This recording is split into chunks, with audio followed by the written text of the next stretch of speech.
हे दोस्तों नमस्कार। Sky gold का कॉन कॉल का एनालिसिस मैंने कर लिया है और जो इंपॉर्टेंट पॉइंट से लिख के रखा हुआ है मैंने, तो उसके ऊपर डिस्कस करने वाला हूँ। और इस वीडियो को पूरा सुनने के बाद आप खुद से डिसीजन बनाना कि आपको इस कंपनी में टिकना है या बाहर निकलना है। और मेरा जो ओपिनियन है मैं भी शेयर करने वाला हूँ इस वीडियो के एंड में, तो इस वीडियो को लास्ट तक देखिए, बहुत ही इन्फॉर्मेटिव वीडियो होने वाला है। तो सबसे पहले यहाँ पे अगर मैं देखूँ तो जो मैनेजमेंट ने गाइडेंस दिया है वो ये कहा है कि वर्किंग कैपिटल डेज़ को कम करने वाले हैं, 55 डेज़ से घटाकर 52 डेज़ पे लाने वाले हैं। इसका मतलब क्या है, वो जो पैसा कमाने में मान लीजिए पहले जो उनको 100 दिन लगता था, फॉर एग्जांपल दे रहा हूँ, वो अब घट के उनको 52 डेज़ के अंदर मिल जाएगा। मतलब पूरा एक साइकिल उनका 52 डेज़ के अंदर कंप्लीट हो जाएगा। यानी पहले पैसा जो आने में टाइम लगता था, अब पैसा उनके पास फास्ट आएगा, तो चर्निंग इससे बहुत ज़्यादा होगा और कैपिटल रोटेशन भी बहुत फास्ट होगा। दूसरा एक और बात कंपनी ने बहुत अच्छा बोला है कि FY27 में कंपनी टारगेट कर रही है कि वो अपने जो रेवेन्यू है उसको 7,600 के आसपास तक लेके जाएगी। यानी इस साल के एंडिंग तक वो कंपनी करेगी 5,400 तक का, और अगले साल FY27 मतलब 2 साल बाद मान लीजिए उसका जो रेवेन्यू होगा वो होगा लगभग 7,600 करोड़ का। अब इसमें जो प्रॉफिट मार्जिन उसने बताया है वो लगभग 4.53 के आसपास बताया है। तो हम एवरेज अगर 4% भी लेके चलते हैं तो 7,600 करोड़ का जो प्रॉफिट होगा वो 280 करोड़ के ऊपर होने वाला है। और इस साल में अगर देखें एस्टिमेट कितना है तो 5,400 करोड़ का अगर मैं 4% फिर से निकालता हूँ तो कितना हो जाएगा, ये 260 करोड़ के आसपास, ऐसे रफली एस्टिमेट निकाल रहा हूँ। तो इतना प्रॉफिट कंपनी जनरेट कर सकती है। और इस साल में कंपनी ने कितना किया है, लगभग 133 करोड़ के आसपास का टोटल साल का प्रॉफिट जनरेट किया है। तो आप देख सकते हैं कंपनी गाइड कर रही है कि अभी भी जो उसका अगले साल का जो प्रॉफिट है वो लगभग आपका डबल के आसपास ही ग्रो करेगा। तो कंपनी की तरफ गाइडेंस कर रही है कि प्रॉफिट हमारा डबल गाइडेंस करेगा और स्टॉक आपका नीचे आ रहा है।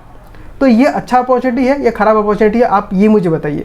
मेरे ख्याल से ये बहुत अच्छा अपॉर्चुनिटी है कि जहाँ कंपनी गाइड कर रही है स्टॉक ऊपर जाए और मतलब उसका बिजनेस अच्छा काम करेगा और प्राइस घट रहा है। तो ये एक रेयर कॉम्बिनेशन है जो बहुत ही मुश्किल से देखने के लिए मिलता है। जो गोल्ड में काम करती थी वो पर मंथ जो वो गोल्ड बना रही है वो 456 kg का हो गया है, जो कि ईयर ऑन ईयर बेसिस पे 30% का ग्रोथ है। तो अभी भी कंपनी में ग्रोथ बहुत ही ज़्यादा है, बहुत स्ट्रांगली ग्रो कर रही है। बट क्या होता है, लोगों का एस्टिमेट बहुत ज़्यादा बढ़ जाता है। मतलब मान लीजिए आप एस्टिमेट कर रहे थे कि आपको मैथ से मिलेगा 100%, उसमें से मान लीजिए आपको 90 मार्क्स अगर मिल गया तो आप थोड़ा से दुखी होते हैं। या ऐसा बहुत देखा होगा ना आपने कि आपको मिला 90 और आपके दोस्त को मिल गया 96, फिर भी आप बहुत ज़्यादा दुखी हो जाते हैं। तो सेम कंडीशन यहीं पर है।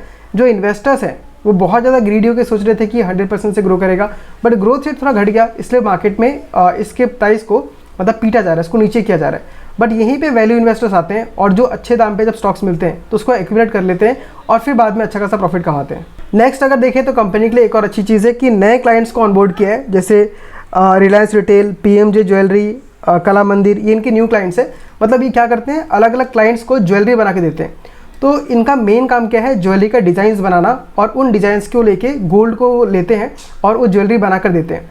तो अगर मैं देख रहा हूँ तो इनको मेन गोल्ड में ट्रेड नहीं करना है। इनको अगर ऐसा सिस्टम मिल जाए कि आप मुझे गोल्ड दे दीजिए, मैं ज्वेलरी का डिज़ाइन बना के आपको वापस पास ऑन कर दूंगा। तो इसके लिए क्या कर रही है कंपनी, एक नया सिस्टम लेके आ रही है जहाँ पे एडवांस्ड गोल्ड मॉडल में काम करेगी। मतलब मान लीजिए अगर मुझे कंपनी से गोल्ड चाहिए, मैं चाहता हूँ कि ये कंपनी मुझे ज्वेलरी बना कर दे, तो उसको गोल्ड भी मैं ही दे दूँगा और मैं सिर्फ उसको मेकिंग चार्ज दूंगा, जो भी बनाने का चार्ज रहेगा वही मैं दूंगा। तो इससे स्काई गोल्ड को क्या फ़ायदा हुआ, उसको गोल्ड खरीदने का झमेला नहीं करना पड़ा, उसको मैनेज करने का झमेला नहीं करना पड़ा। गोल्ड उसको मिल गया, उसने डिज़ाइन बना के दिया और बस उसी का पैसा चार्ज कर रहा है। तो इससे क्या फ़ायदा होगा स्काई गोल्ड को, उसका एसेट लाइट मॉडल बन जाएगा। मतलब उसके पैसे जो खुद का खर्च करने वाला है वो बहुत ज़्यादा कम हो जाएगा, जो कि बहुत ही पॉजिटिव बात है। और मुझे लगता है कि ये आगे उसको ऑपरेटिंग लेवरेज दे सकता है, मतलब कम पैसे में ज़्यादा प्रॉफिट कमा सकती है स्काई गोल्ड। नेक्स्ट इन्होंने अभी नया अपना एक्सपोर्ट मार्केट स्टार्ट किया है, जो कि फ़िलहाल आपका 12% तक है। मतलब पूरा अगर हम पूरे कंपनी का बिजनेस देखें तो 88% आपका डोमेस्टिक बिजनेस है और 12% एक्सपोर्ट से आता है। इनका ये टारगेट है कि अगले 2 साल के अंदर ये एक्सपोर्ट मार्केट को लगभग 24% कर देंगे। मतलब एक्सपोर्ट को डबल करने का प्लान कर रही है कंपनी।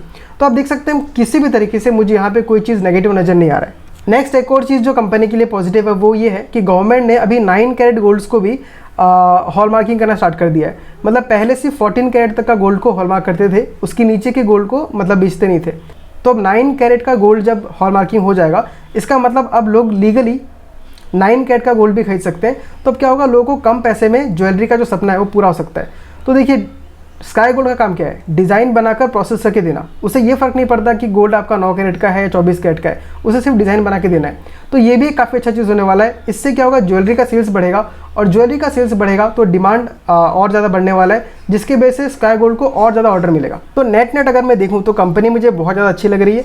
अब मैं इसको आपका वैल्यूएशन दिखा देता हूँ। कंपनी ने क्या बोला है कि इस साल में कंपनी कितना प्रॉफिट कर सकती है। साल में उसका प्रॉफिट क्या हो सकता है, लगभग 243-250 करोड़ के आसपास हो सकता है। अब उसका वैल्यूएशन एक बार देखते हैं।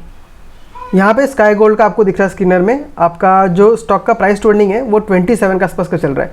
मतलब कंपनी बोल रही है कि इस साल में जो प्रॉफिट किया उसने लगभग 133 करोड़ का, उसका ऑलमोस्ट डबल कर देगी। 260 देख रहे हैं आप, तो लगभग 240 के आसपास कर रही है। तो अभी भी कंपनी यही गाइड कर रही है कि प्रॉफिट जो है वो 100% से ग्रो कर सकता है। बट आपको प्राइस टू अर्निंग कितना मिल रहा है, सिर्फ 27 का।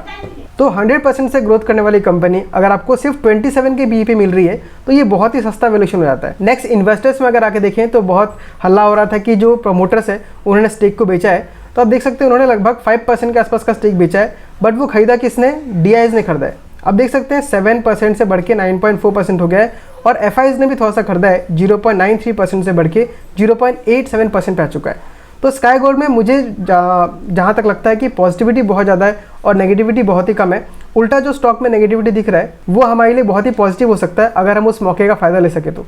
अगर आपने बहुत ऊपर दाम पे खरीद कर रखा हुआ है तो ये एक बहुत अच्छा खासा मौका है आपको एवरेज राउंड करने के लिए, क्योंकि चार्ट में भी आपको दिखाता हूँ मैं अभी। आज हमको जहाँ पे कंपनी मिल रही है वो लगभग इसका बेस लाइन के पास मिल रही है। देखिए ये आपका जो था 2024 सितंबर में जहाँ पे टच किया था उस जगह पर ये हमको देखने के लिए मिल रही है, और ये एक इंपॉर्टेंट सपोर्ट की तरह काम करेगा। यहाँ एक बार, यहाँ एक बार, यहाँ एक बार। ऑफकोर्स हमको ज़्यादा फोकस करना है फंडामेंटल्स पे, उसके बाद ही टेक्निकल में आना चाहिए। तो आप देख सकते हैं कि मेजर सपोर्ट के पास है, तो यहाँ से मुझे लगता है बहुत अच्छा खासा रिकवरी होगा, और रिकवरी हमको अगर प्रीवियस हाई तक भी मिलता है तो हमको यहाँ से 21% तक का ग्रोथ कंपनी शो कर सकती है। नेक्स्ट एक और इंपॉर्टेंट चीज़ आप देख सकते हैं कि जो छोटे कंपनीज होते हैं उसमें इतना आपको मूवमेंट क्यों देखने मिलता है। आप यहाँ पे देखिए नंबर ऑफ शेयर होल्डर्स कितने हैं, ओनली 90,000, यानी 1 लाख से भी कम इन्वेस्टर्स इसमें हैं। और मान लीजिए जो बड़े बड़े इन्वेस्टर्स हैं वो अगर एक मान लीजिए अच्छा खासा अमाउंट से सेल करने के लिए आएंगे तो स्टॉक में बहुत ज़्यादा आपको मूवमेंट देखने मिलता है और डाउनफॉल बहुत बड़ा दिखता है। बट वही जहाँ पे कंपनी का बेस बहुत बड़ा है, जो नंबर ऑफ शेयर होल्डर्स बहुत ज़्यादा है, वहाँ पे प्राइस का फ्लक्चुएशन होना बहुत मुश्किल होता है जनरली अच्छे रिजल्ट करने के बाद भी, क्योंकि वहाँ पे अगर कोई खरीदने आता है तो उसी के अमाउंट में बेचने भी आता है। मतलब प्राइस फ्लक्चुएशन आपको बहुत ज़्यादा देखने के लिए नहीं मिलेगा। तो अगर आपको LC लग रहा है, आपको डर लग रहा है इससे, तो डरिए मत। बस यहाँ पे क्योंकि लिक्विडिटी कम है, इन्वेस्टर्स बहुत ज़्यादा कम है, इसलिए इसका इम्पैक्ट बहुत ज़्यादा देखने मिलता है। कुछ लोग बेचने आ जाएंगे तो स्टॉक बहुत ज़्यादा नीचे गिर जाएगा, बट इसको आपको एक अपॉर्चुनिटी की तरह यूज़ करना है और ऐड कर सकते हैं। मैंने खुद भी ऐड किया हुआ है, कल तो मैंने LC में ऐड किया और आज भी तो वहाँ से नीचे मुझे मिल रहा है, तो लगभग 5% यहाँ पे डाउनफॉल देख रहा हूँ। तो अब अगर नेक्स्ट इससे भी नीचे आता है तो मैं ऐड करूँगा, क्योंकि मैं अपने पोर्टफोलियो में किसी भी स्टॉक को सिर्फ 5 से 6% तक एलोकेशन करता हूँ। तो फिलहाल स्काई गोल्ड ऑलमोस्ट 4% तक आ चुका है, तो ज़्यादा नहीं, मैं और 10-20 स्टॉक ही ऐड कर सकता हूँ इसमें। बट ये तो मेरा स्ट्रेटेजी है, मेरा ओपिनियन है। आप इस स्टॉक के बारे में क्या सोचते हैं मुझे बताइए। अगर आप बहुत पैनिक कर रहे हैं या आपके पास ऐसा कुछ रीज़न है जहां आपको लगता है कि नहीं स्काई गोल्ड को बेच देना चाहिए, तो वो कमेंट करके बताइए, मैं उस व्यूज़ को जानना चाहता हूँ। तो आज के वीडियो में इतना ही, मिलता हूँ आपसे अगले वीडियो में किसी अगले स्टॉक के साथ। तब तक के लिए tata, bye bye, take care.